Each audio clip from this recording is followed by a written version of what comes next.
Théophile, j'ai parlé dans mon premier livre de tout ce que Jésus a commencé de faire et d'enseigner, dès le commencement jusqu'au jour où il fut enlevé au ciel, après avoir donné ses ordres par le Saint-Esprit aux apôtres qu'il avait choisis.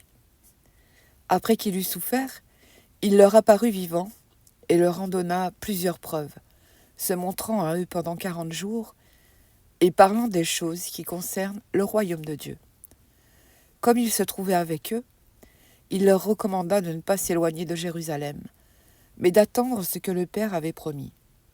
Ce que je vous ai annoncé, leur dit-il, car Jean a baptisé d'eau, mais vous, dans peu de jours, vous serez baptisés du Saint-Esprit.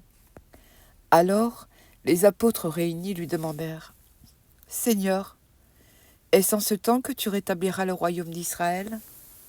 Il leur répondit, « Ce n'est pas à vous de connaître le temps ou les moments que le Père a fixés de sa propre autorité.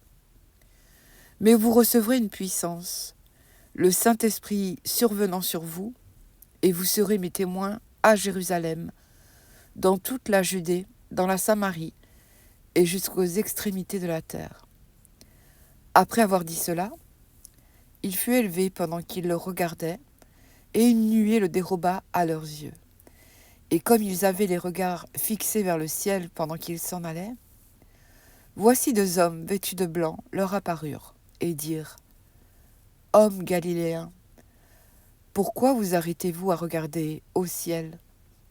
Ce Jésus qui a été enlevé au ciel du milieu de vous viendra de la même manière que vous l'avez vu allant au ciel. »